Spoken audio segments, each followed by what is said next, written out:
쪽쪽씩 만든 거를 레깅 스트랜드라고 하고 조각을 뭐라고 얘기했죠?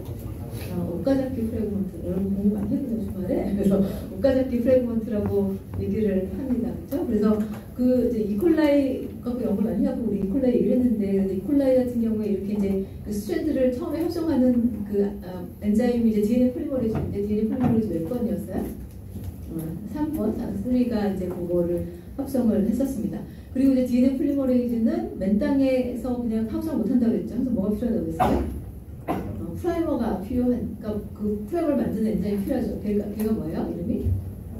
프라이메이즈라는 엔자임이 필요하고, 프라이머는 어떤 DNA가 아니라고 했죠. 얘는 RNA였습니다. 그렇죠? 그래서 이제 오카자키 프래그먼트 같은 경우에는 중간중간에 RNA 프라이머가 있는 거잖아요. 그래서 걔를 이제 없애는 게 필요하죠. 그래서 그 없애는 거는 이콜라에서 어떤 엔자임이었어요? DNA 폴리머레이즈 1번이 했습니다. 그래서 걔가 이제 쭉 합성을 해 나가다 RNA가 있으니까 RNA를 없애야 되잖아요. 그래서 RNA를 없애는 거는 5'에서 2'으로 가는 엑소뉴클레이즈 액티비티를 통해서 얘들을 없앨 수 있다라는 얘기를 했었죠. 자, 기억이 나시죠? 그래서 그리고 사실은 뭐 이렇게 리니어하게 가는 게 아니라 이렇게 레깅 스트랜드 만드는 건 이렇게 룹을 이용해서 이렇게 만들기 때문에 그 DNA 폴리머레이즈들이 이제 리딩 스트랜드를 만드는 거나 레깅 스트랜드를 만드는 거나 이제 같은 방향으로 움직일 수 있다 이런 얘기를 했었고, 그 다음에 또 이제 DNA 레플리케이션에 관련하는 단백질 중에 우리가 지금까지 언급 안 한 게 또 뭐가 있을까요? 네?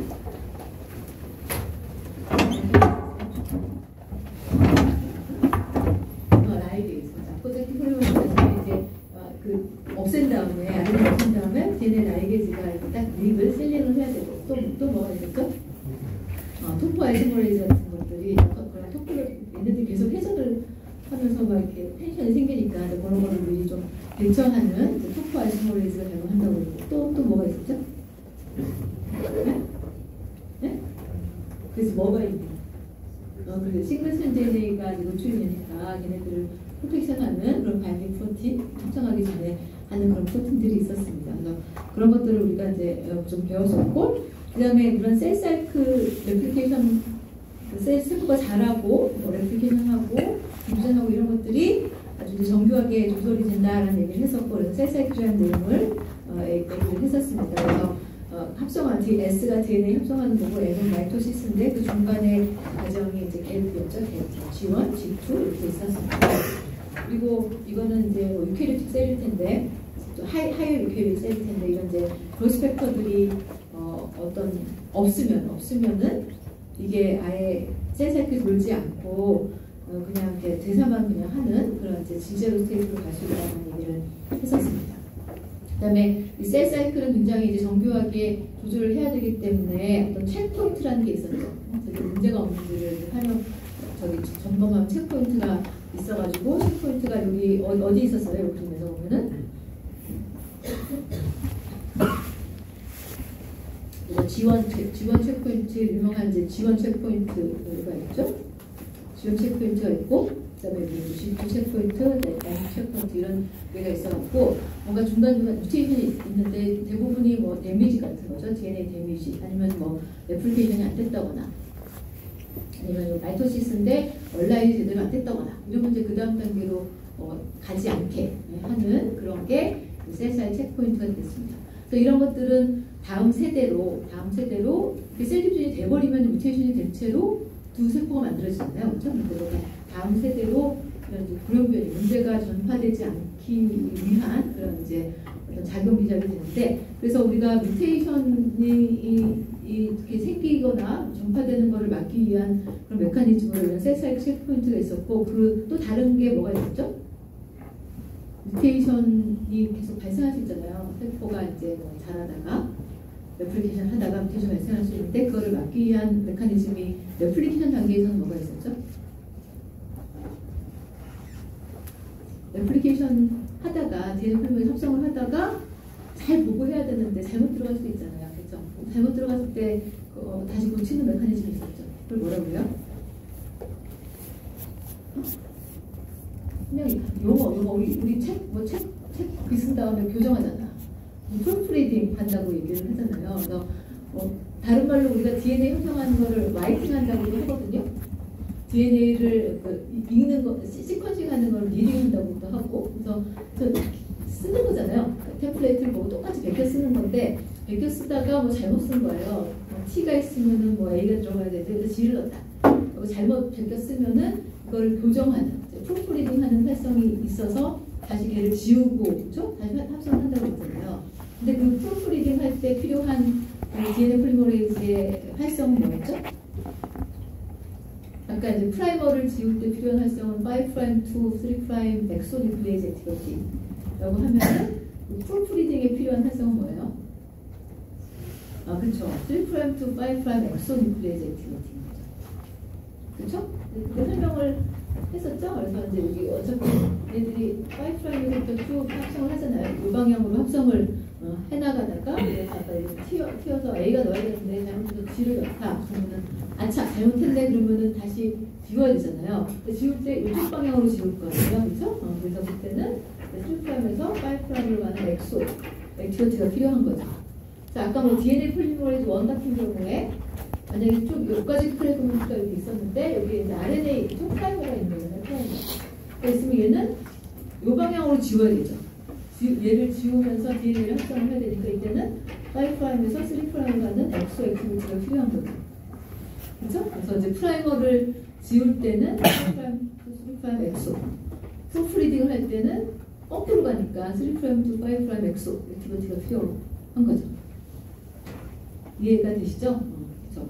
그래서 그런 그 합성할 때 에러가 있으면은 이제 그렇게 고칠 수 있고 또 한 가지 또 있었죠. 뭔가 뮤테이션이 이렇게 유발되는 거를 유발을 뭐 어쩔 수 없을 수가 있지만 하여튼간 계속 그 자손으로 전파되는 걸 막기 위한 또 메커니즘이 하나 있었죠. 그게 뭐였죠? 네?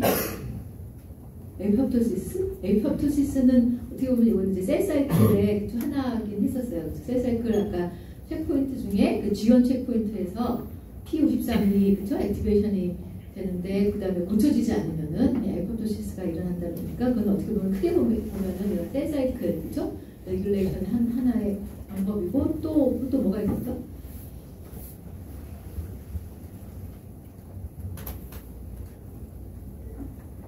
그냥 얘는 레플리케이션 과정 중에 있는 거고 과정 중에 아니라도 뮤테이션 생길 수 있잖아요. 우리 뒤에 보겠지만 그러면 어떻게 하면 돼요?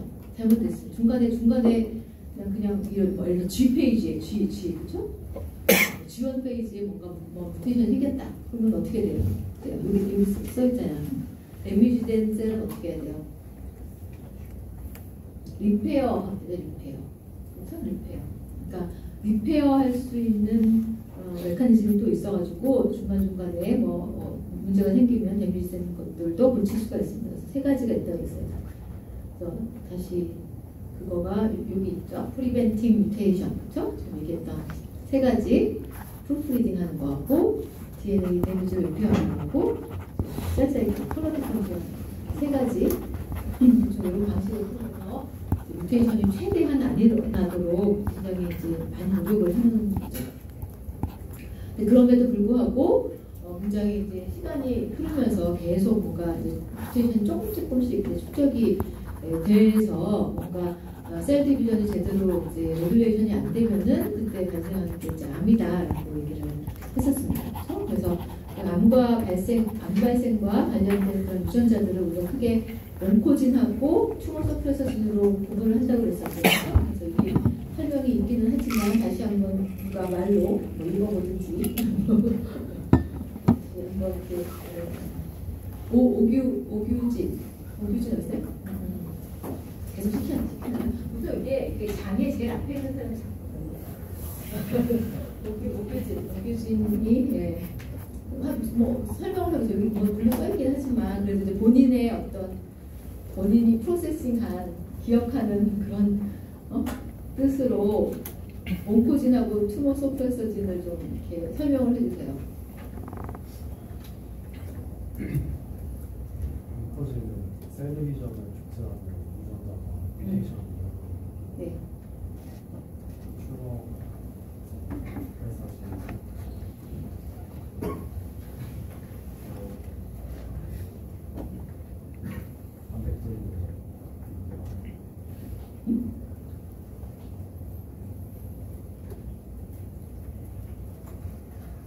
투머 서프레서 지네.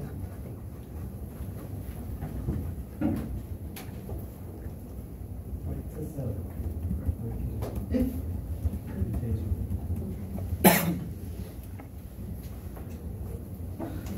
어차피 다 이제 셀 잘하는 걸 레귤레이션 하는 건데 정방향, 정방향으로 가는 거. 막 셀이 막 잘 자라게 하는데 필요한 그런 유전자가 뮤테이션이 생기면은 레귤레이션 안 받고 뭐 계속 셀이 잘 자라게 하니까 이제 암이 발생을 하는 거고, 그리고 이제 그걸 온코진이라고 얘기하고, 역방향, 그러니까 이제 투머 서프레서라고 이름을 붙인 거는 보통 때는 셀 사이클이 잘 돌아가는 거를 약간 좀 멈춰주는, 그렇죠? 멈춰주는 역할을 하는 유전자인데, 그게 뮤테이션이 되면 멈추지를 않기 때문에 셀 사이클이 돌아가겠죠. 그렇죠? 이제 그런 식으로 이제 어떤 오리지널 바이오로지컬 펑션이 어떠냐에 따라서 우리가 온코진이나 뭐 투머 서프레서나 이런 식으로 이렇게 구분을 하게 됩니다. 그래서 아까 뭐 대표 나왔던 P50 같은 경우는 투머 서프레서죠.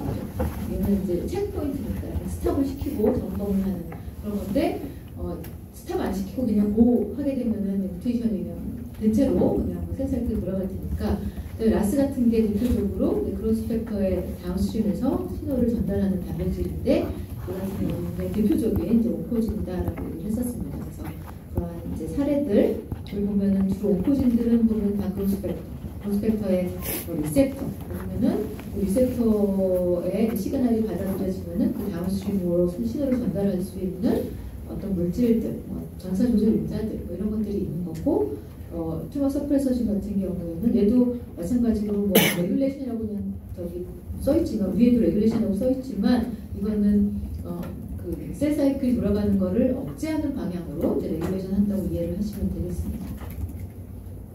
이런 진단이 있는 거고, 그래서 이제 이런 것들이 쌓여서 뮤테이션이 쌓이면은 이제 암이 발생을 하게 되는데, 그래서 이런 이제 암 발생 과정에서 이런 이제 온코진, 서프레서진의 뮤테이션들이 계속 축적이 되는 거죠. 축적이 되면서 더 악성에 빨리 자라는 그런 암세포들이 생겨나게 됩니다. 예를 들어서 여기에 뭐 노멀 셀이 있었는데 뮤테이션이 하나 생겼어요. 그리고 얘네들이 좀 빨리 자라는 거죠. 자라서 그래서 이니셜 투머 셀이 만들어지고, 그다음에 또 뮤테이션이 또 다른 게 또 생겼어요. 그러면은 이 중에서 이제 더 빨리 자라는 게 또 셀렉션이 되고 더 많이 자라겠죠. 자라고 또 뮤테이션 생기고, 이렇게 이제 축적이 되다 보면은 이제 암이 발생한다라는 것을 여기서 그림으로 보여주고 있습니다. 그래서 하나의 뭐 예로 뮤테이션이 뭐 APC에 생기고, 뭐 라스에 생기고, MADR2, P53 이런 이제 뮤테이션이 계속 생기면서 이런 이제 암세포가 발생하는 것들을 여기서 좀 보여주고 있습니다. 그러니까 아무래도 뭐 계속 사람이 이제 오래 살다 보니까, 그렇죠? 세포마다 이런 뮤테이션이 생길 확률이 점점 높아지는 거죠. 아무래도 앞에서 말했던 그런 아주 뮤테이션 막고자 하는 그런 노력이 있지만, 세포 내에서 열심히 노력은 하지만 이제 이런 것들이 생기면은 계속 뭐 운이 없으면 이렇게 이제 암이 발생할 수가 있습니다. 근데 그 뮤테이션이 생기더라도 유전이 될 수도 있고 안 될 수도 있는 거예요. 그렇죠? 유전이 안 되면은 그냥 본인만 그냥 암 걸려서 고생하는 거고, 근데 유전이 되면은 이제 자손에까지, 그렇죠? 그 암이 잘 발생할 수 있는 이제 유전 인자가 전달이 될 수가 있습니다. 그렇죠? 그래서 뮤테이션이 생기는데 그냥 그 소매틱 셀, 우리 몸에 있는 그런 세포에 생기면은 사실 유전이 될 수는 없는 거죠.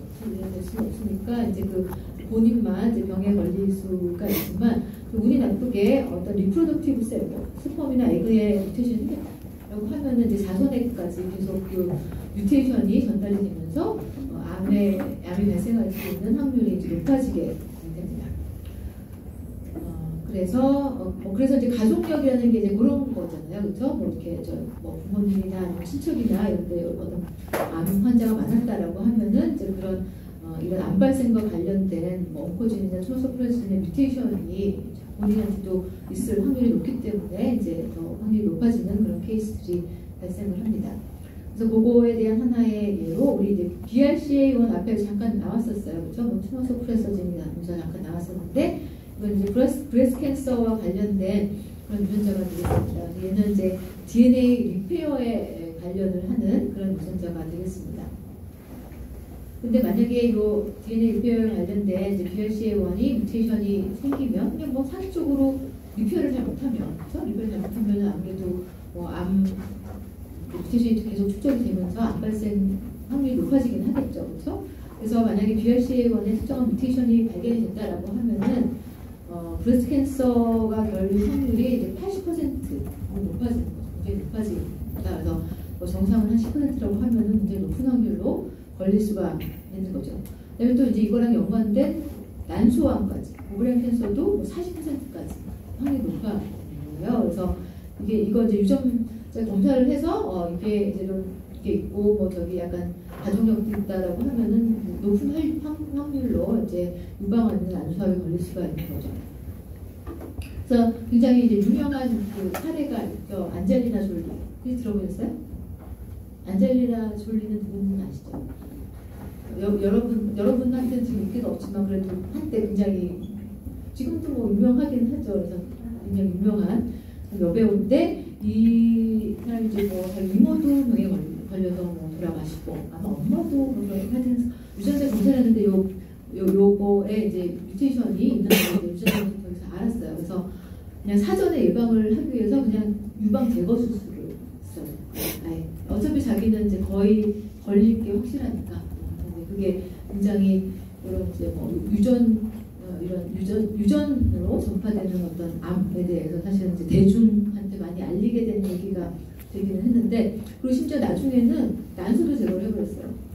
어차피 또 난소암도 많이 걸릴 것 같기도 하니까. 그래서 조금 뭐 극단적인 어떤 해결책이기는 하지만 워낙에 이제 확률이 높기 때문에 자기가 걸려서 나중에 문제가 되느니 뭐 이런 선택을 하기는 한 거죠. 그래서 뭐 이런 게 이제 하나의 단적인 예가 되겠고, 그렇지만 실제적으로 이렇게 브레스트 캔서 환자를 조사를 해보면은 BRCA1, 2의 뮤테이션이 5에서 10%밖에 발견이 안 되는 거예요.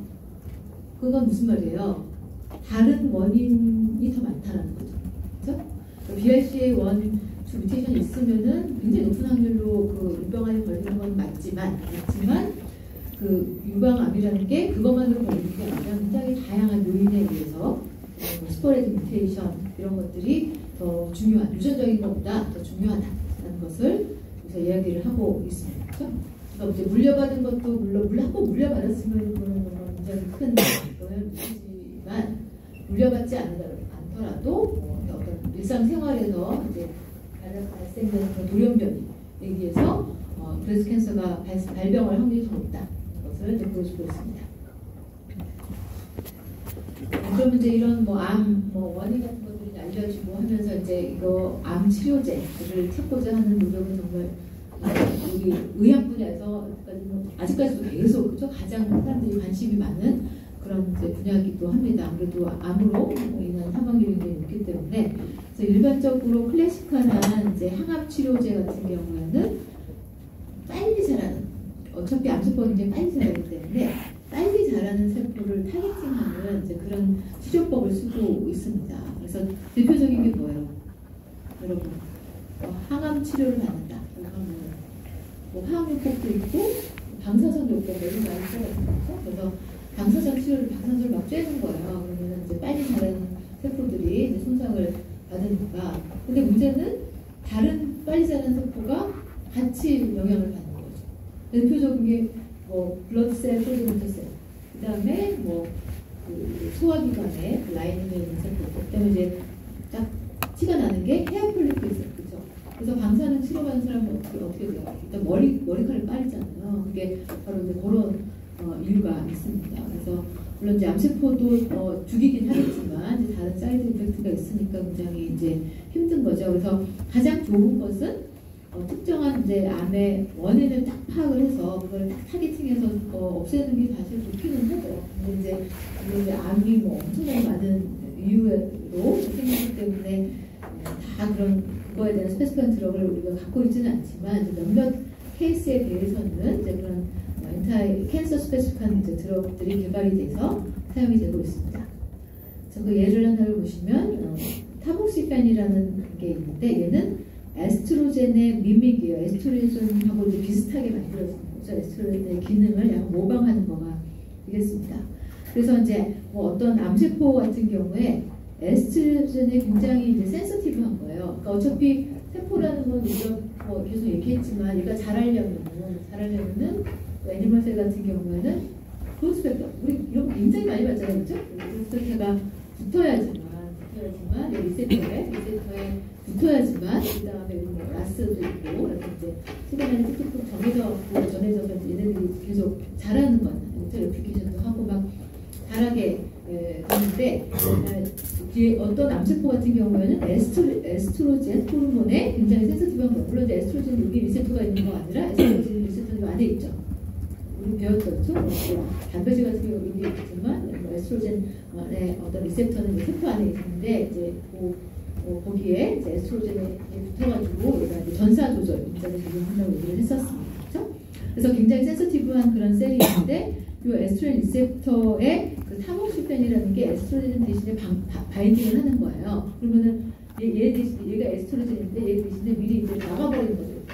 바인딩 사이트를 딱 막아버리면은 에스트로겐이 이제 결합을 해야지만 얘가 액티브한 폼이 돼갖고 뭐 전사 조절하고 할 텐데 얘의 기능을 이제 없애는 그런 이니비터 작용을 할 수가 있는 거죠. 그렇죠? 그래서 이거는 이제 여기 있지만 에스트로겐의 센시티브한 캔서 타입에만 적용이 되는 거고 다른 타입에는 또 적용이 안 될 수는 있겠죠. 그렇죠? 그 다음에 또 굉장히 유명한 여기도 이제 들어오게 되겠는데 헐셉틴이라는 게 있어요. 얘는 이제 엔티바디 형태예요. 엔티바디 항체 형태가 되는데 얘는 그 헐2라는 게 그 EGF, 에피더멀 그로스 팩터의 리셉터예요. 그렇죠? 이 경우에는 아까는 이제 얘는 뭐 에스트로겐이니까 스테로이드 호르몬이니까 리셉터가 이렇게 안에 있었지만 얘는 이제 그 EGF, 얘가 이제 EGF 뭐죠? EGF 그로스펙터, 에피더멀 그로스펙터고 요거에 이제 리셉터가 있잖아요. 이 리셉터 이름이 헐트인 거예요. 그렇죠? 리셉터 이름이 헐트인 거예요. 그래서 EGF가 이제 여기 붙어가지고 막 이제 시그널을 전파를 시켜서 이제 셀 그로스를 촉진을 할 텐데 어떤 이제 브레스트 캔서 종류에는 헐트 리셉터가 많이 발현이 돼가지고 그렇죠? 요 리셉터가 너무 세포에 많이 발현이 돼가지고 그러면은 뭐 엄청나게 요 그로스펙터에 센서티브 할 거 아니에요. 그래서 굉장히 빨리 증식하게 되는 이런 이제 그 브레스트 캔서가 있는 거예요. 그래서 이 경우에는 이거의 약으로 이거를 이제 이 메커니즘을 아니까 이거를 막기 위해서 어떻게 하면 돼요? 리셉터를 막으면 될 거 아니에요. 그렇죠? 그래서 리셉터에 결합을 할 수 있는 항체를 이렇게 사용합니다. 항체를 투여를 하면은 이 리셉터에 다 결합을 해서 막아버리는 거죠. 그러면 이제 에스트로겐이 결합을 못하니까 신호 전달을 못해서 세포가 자라는 거를 억제하는 그런 메커니즘이 되겠습니다. 그래서 굉장히 이제 유명한 항체 치료제 중에 하나입니다. 물론 이런 항체 치료제라고 하면은 항체를 다 생산해야 되기 때문에 가격이 만만치 않겠죠. 그리고 아스피린 이렇게 케미컬 만드는 거랑 함께 만드는 프로틴 덩어리를 애니멀셀을 컬처해서 만들기 때문에 굉장히 비싸요. 그래서 엄청나게 비싸긴 하지만 그래도 이제 이런 타입에는 잘 들을 수가 있겠죠. 이런 것도 많이 시장이 큰 그런 항체 중에 하나가 되겠습니다. 그다음에 그리백이라는 또 약이 있는데 이거는 이제 루케미아에서 ABL의 이니비터로 작용합니다. 아까 이제 ABL 기억은 안 나시겠지만 이렇게 이제 ABL이 하나 이쪽에 있죠. 온코진이에요, 그렇죠? 그래서 얘도 어떤 얘가 뮤테이션이 돼가지고 막 이렇게 이제 세포 증식을 촉진해서 암 발생을 할 수 있는 그런 이제 단백질이 되겠는데 여기를 이제 막아서 이제 세포 성장을 억제를 함으로써 이제 암을 치료하는 그런 것입니다. 그래서 이런 클래시컬한 방사선 치료라든지 이런 거에 비해서는 밑에 있는 것들은 타겟이 딱 정해져 있죠. 그렇죠? 뭔가 이제 세포 증식과 관련되면서 특정한 암의 발생과 관련된 그런 타겟을 딱 정해서 배를 이제 이니비션 함으로써 이제 암 발생을 억제하는 이제 그런 기작을 가지고 있습니다. 아시겠죠? 그래서 이제 이런 약들을 계속 만들려고 이제 사람들이 많이 노력을 하는 거고 그러려면은 당연히 이제 암 발생하는 그런 디테일, 그렇죠? 그런 메커니즘들 다 이해를 해야 되겠죠. 자, 이제 그 다음에 맨날 나오는 거는 이제 DNA 데미지 앤 리페어가 되겠습니다. 그러니까 뭐 계속 나왔지만 DNA가 데미지를 받을 수가 있는 거죠. 세포가 이제 자라다 보면은 그래서 근데 거기에 뮤테이션이 유발이 됐을 때 그걸 그대로 가져가지 않고 다시 리페어를 해서 이제 정상으로 복귀하는 그런 메커니즘을 가지고 있습니다. 그래서 보통 우리가 DNA를 손상시키는 물질을 뮤타젠이라고 해요. 그래서 뮤테이션이라는 게 이제 DNA 서열이 바뀌는 거잖아요. 바뀌는 게 DNA에 데미지가 와서 단순시가 있기 때문에 우리가 이제 뮤타젠이라는 표현을 씁니다. 뮤테이션을 유도하는 물질. 근데 또 아까 봤지만 뮤테이션이 유발되면 또 뭐가 돼요? 캔서가 될 수도 있죠. 그래서 어떻게 보면 대부분의 뮤테이션은 카시노젠일 수가 있는 거죠. 그래서 카시노젠은 암을 유발하는 물질을 얘기합니다. 대부분의 사실은 뮤타젠은 카시노젠이에요. 그러니까 카시노젠은 뮤테이션이 일어날 때 좀 운이 나쁘게도 아까 같이 뭐 암발생, 셀크로스랑 관련된 유전자의 뮤테이션이 되면은 그게 이제 카시노젠으로 작동을 하는 거가 되겠습니다. 그래서 우리가 뭐 이런 카시노젠 뮤테이션들에 노출 안 되고 살 수는 없어요, 그렇죠?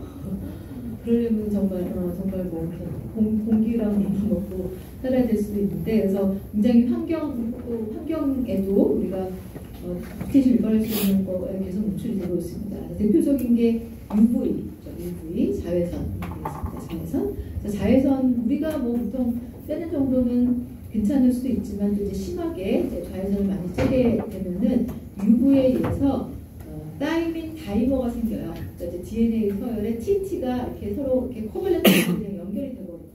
다이머로. 그렇게 되면은 당연히 뭐 중간에 TT가 막 이상한 게 하나 있으면은 뭐 트랜스크립션, 레프리션 이런 게 많이 뭐 영향을 받을 수밖에 없겠죠. 그래서 이런 게 대표적인 뮤타젠 중에 하나가 되겠죠. 그다음에 DNA 결합하는 그런 케미컬들이 또 뮤테이션 유발을 할 수가 있겠죠. 그래서 벤조파이렌 같은 경우에는 그 담배 연기 냄새, 연기에 많이 있고, 그 다음에 그 가을에 낙엽을 막 태우잖아요. 낙엽 태우는 연습이 좋기는 하는데 거기에도 아무래도 이게 타는 게 있으니까 이런 이제 벤조파이렌 같이 그 뮤테이션 유발할 수 있는 물질들도 섞여 있습니다. 디젤 뭐 이렇게 연소할 때 나오는 뭐 이런 것들이 다 이런 데가 섞여 있어가지고 이런 게 암을 유발할 수가 있습니다.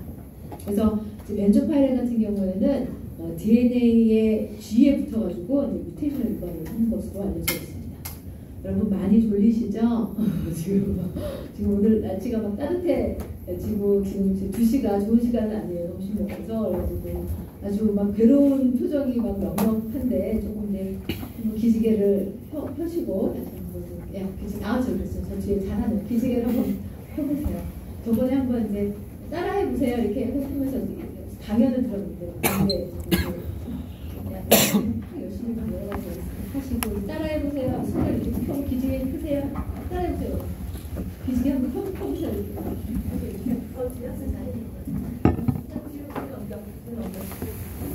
앞으로 이렇게 이렇게 앞으로 했더니 네 인사 잘 들었습니다. 좀 몸을 피면서 얼마 안 남았어요. 그래서 이제 30분 벌써 40분 지났어요. 조금만 더 수업만 합니다. 이런 DNA를 데미지에 유발할 수 있는 게 있고, 또 이거 말고도 뭐 우리 보통 보면은 우리가 좋아하는 거 맛있는 거는 다 뭐 안 좋다고 그러죠. 그래서 이제 여러 가지 암을 유발할 수 있는 그런 뮤테이션들이 이제 우리가 많이 노출이 되어 있습니다. 근데 이제 뮤테이션이 되면은 뭐 데미지가 생기면은 그 세포 내에 이거를 이제 복구할 수 있는 리페어 메커니즘이 있습니다. 그래서 뭐 여기서 기자가 설명 안 하지만 이제 미스매치 리페어 말 그대로 뭐겠어요? 매칭이 잘 안 되는 거, ATGC가 아니라 아까 뭐 미스매치가 있으면은 레플리케이션 하다가 미스매치 있으면은 그거는 이제 다시 프로프리딩 하면 되는데 뭐 레플리케이션 과정 중이 아닌 거예요. 중간에 약간 뭐 이렇게 뮤테이션이 생겼어요. 뭐 이렇게 뮤테이션이 생기면은 애들이 미스매치가 됐다라고 하면은 그거를 다시 뜯어내서 미스매치가 된 그 베이스를 잘라내고 리페어할 수 있는 메커니즘이 있습니다. 그다음에 여기서 이제 소개하는 거는 익시전 리페어라는 건데, 이것도 마찬가지로 익시전이니까 이제 좀 잘라내는 그런 리페어가 되겠는데, 아까 얘기했지만 UV를 쬐가지고 TT 뭐 다이머가 생겼다, 그렇죠? 다이머가 생겼다. 아니면 이제 벤조파이렌이 아까 뭐 붙었다. 그러면은 그 부분에 DNA가 뭔가 좀 디스토션이 되겠죠. 모양이 좀 흐트러질 거 아니에요. 이제 그거를 센싱해서 리페어하는 게 이제 익시전 리페어가 되겠습니다. 그래서 이 익시전 리페어 시스템이 이런 데미지된 어떤 디스토션이 된 그런 DNA를 이제 인지를 하게 되면은 얘가 여기를 잘라요. 그렇죠? 그래서 뉴클레이즈가 자르고 이 헬리케이즈가 이제 바닥을 풀고 그럼 얘네들이 이제 떨어져 나갈 거 아니에요. 그렇죠? 딱 떨어져 나간 다음에 뭐 할지 여러분 너무 잘 알겠죠? 어떻게 하면 돼요? 요 갭 메우면 되니까 메우는 건 누가 하겠어요? DNA 폴리머레이즈, 그렇죠? DNA 폴리머레이즈가 여기 다시 쭉 합성을 해서 연결하고 마지막에 이제 DNA 라이게이즈가 붙이면 되겠죠, 그렇죠? 이제 그런 식으로 해서 리페어하는 어떤 익시전 리페어라는 게 존재합니다. 그래서 뭐 리페어 시스템은 나중에 여러분 이제 뭐 여기 우리 과에서 하는 그 분자생물공학 거기에 할 때는 여기 리페어 시스템에 대해서 좀 자세히 배우거든요. 그래서 그때 좀 배우면 되겠습니다.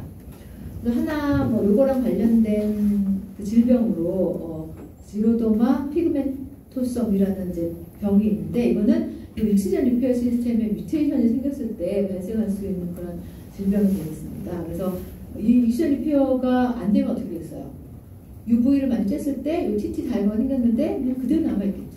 그렇죠? 그래서 이 뮤테이션이 있으면은 UV에 굉장히 센서티브한 거예요. 그래서 이제 스킨 캔서가 굉장히 잘 유발될 수 있는 그런 상황이 발생을 합니다. 그래서 이런 뭐 정상적으로는 우리가 이런 잘 리페어 시스템을 갖고 있기 때문에 그래도 뮤테이션 되는 그런 리에이전트에 노출이 되더라도 어느 정도 복구를 하면서 이제 정상적으로 살아갈 수가 있게 됩니다. 아시겠죠? 그래서 그 시험이요. 그래서 여기까지 이제 공부하시면 되는데 사실은 오늘 저 수업 들으면서 다 외우기를 바라는데 너무 잠을 많이 자서 오늘 가서 이제 내일까지 해서 이제